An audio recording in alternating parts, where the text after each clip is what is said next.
Here I'm working on a dash out of a 90s Bronco. You can see this is where the instrument cluster goes because the speedometer goes here. Some of the switches and lighting goes here. Right here's the headlight switch. This is the part that I'm working on right here, which is the switch area for the rear window on the Bronco. And what's happened is on the back side of this, you can see these two areas have broken off. And so when you put the switch there and try to screw it down through the two holes in the switch, there's nothing to screw it to. So I tried it the first time. And here's my glob that I put on there. What I did was take a piece of steel tubing, fuel line, like this, and cut a short piece of it off. And now I'm going to, so then I came back and realized that this wasn't adhering to this harder plastic. So I scuffed it real good with my die grinder. And then I put a little bit of a platform down there to check it to see if it would pull off with my finger this time. And it seems to be stuck pretty well. So my game plan here is to lay this piece of fuel line in here that I cut off and use my plastic welder to attach it, drill a hole in it, and then screw the switch back to that, hoping that the fuel line will kind of hold it steady so that the plastic doesn't disintegrate when I put a screw in it. So let's see how it works this time. I'm going to move over here to the workbench. You can see right here I'm going to use this little handheld cutter.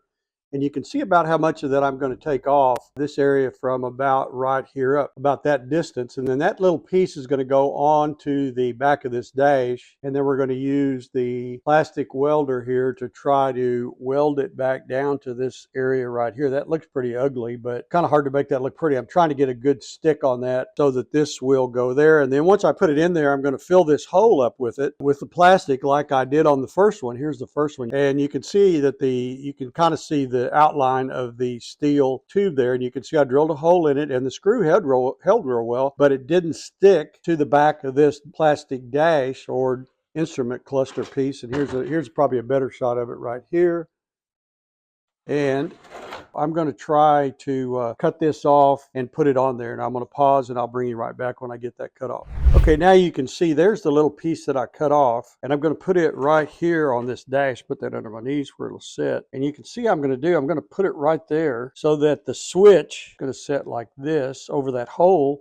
And then the screw will work. And the reason I want to use that is because the plastic is liable to break again. So I'm hoping that I'll be able to cement or plastic weld this piece of tubing to the slick piece of the instrument cluster. Then once I get that to adhere, then I'll fill that hole up, and then I'll use my electric drill with a small bit to drill a hole and see if I can get that switch to fit. Once if I get that to work, then I've got to come over to this side if I can get a picture of it.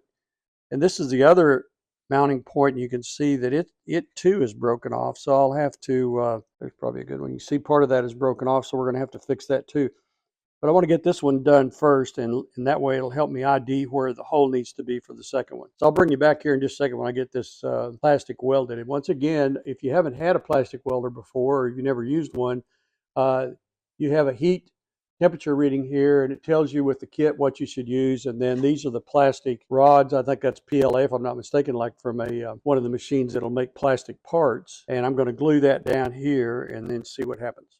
So you can see here what I'm doing. I'm using my plastic welder, and right there where I'm pointing with the welder, I made an indentation where the little tubing goes, and I missed it a little bit. I need to go this direction, so I'm going to kind of try to smooth that out right there. And then I get my welder set there. I'll put the tubing back in there again. Now you can see I've got it setting there. So now I'm going to put the switch back on top of it. And then I'm going to look over the top to see if I've centered it. You can see I'm pretty much on the center. I need to go a little bit back the other direction. So I'm going to work on that again. I'll bring you back in just a second. You can kind of see now what I'm trying to do here. I've kind of made a mess at the bottom with the welder to get some of this plastic welding rod to fit. And then I found the right location for that tube. And then here is the switch again that I'm going to put in there. And if I gently set it in there like this where it belongs, you can see over the top of it that I'm right on top of that piece of tubing. So now I'm going to try to plastic weld that piece of tubing in there and see if I can make it stick this time. Well, you can see that I've been able to, at this point, make a pretty big glob around that, trying to get it to adhere. And right in the very center, you can sort of see where the tubing is. Still kind of hot, so I don't want to push on it too hard until I'm sure that it's stuck. I'm not a plastic welder by trade. And any of you guys out there that have helpful hints, I'd certainly appreciate the information, because we do run into this a lot on these old worn out instrument clusters, some of which we can get parts for, some we can't. And these switches break. You can see right here, there's another one here that's broken where a screw holds something to probably where this is held into the dash someplace, where there's a clip that goes here. See on the back side over here, here's another one that looks like it's in pretty good shape. And you can see this, you can see where it was welded in. That's an air conditioning vent. So I'm hoping that I can get this fixed, and then this switch will be able to be installed, and he can, open and close his rear window. Bring you back here in a second after I figure out what I got. So I've been pretty successful on this one. This is the first one I started on right here, and you can kind of see the edge of where the steel piece of fuel line is, and you can see if you push on it, it's there, it's stuck good. So I came down on this side. I didn't have room to put a piece of steel on because it was uneven, so I'm building that up with plastic with the welder. I've just been going in there and adding a little bit at a time, and I think I'll clean this up a little bit and start making sure my switch will mount flush and securely right there, and then I'll come back to this spot. So I'm going to use my die grinder here and just kind of clean this up a little bit, trying to come up with a flat surface for the switch to fit on so I can kind of place it in the right height where underneath here it'll be flush. You can see, maybe you can, maybe you can't, you can see that I'm still continuing to build this up. This one was not quite tall enough, and I haven't built this one up to the point where the switch touches it either. But if you see, when I set them in there like this, I'm getting pretty close. Kind of see the gap under the one on the left side. The one on the right side, I've just about got it built up high enough where I can try to put a screw in it. So I tried two different ways to clean this up where it looked presentable, and I've tried my Dremel.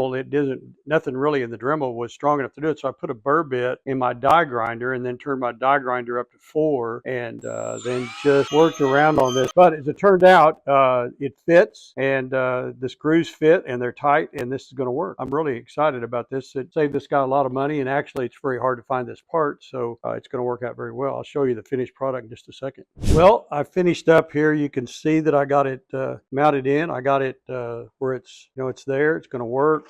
Here's the front side of it. The back side's fairly cleaned up. I used a die grinder to clean all this up around here to make it look pretty decent. It's not the very best solution, I don't think, because when I finished, a piece of this plastic that I had underneath here broke off. Luckily, I still had the steel sleeve in there, and I think that's what's going to anchor this thing down, and I'll remember that next time to do that way if I ever do this again. But the rear window switch now is back in. It doesn't fall out when you touch it, which is a good thing, and we can move on. So we'll put this back in the Bronco and try to finish up some of the other work that we have. I'm Barry Wilson, Wilson Auto Repair. My website is wilsonauto.com, and of course, appreciate it if you'd subscribe to my YouTube. Thank you so much. I hope I helped you some today. That's what I always try to do here, and I hope that somebody here will help me and teach me a little bit more about this plastic welding. It's something I'd like to learn some more about.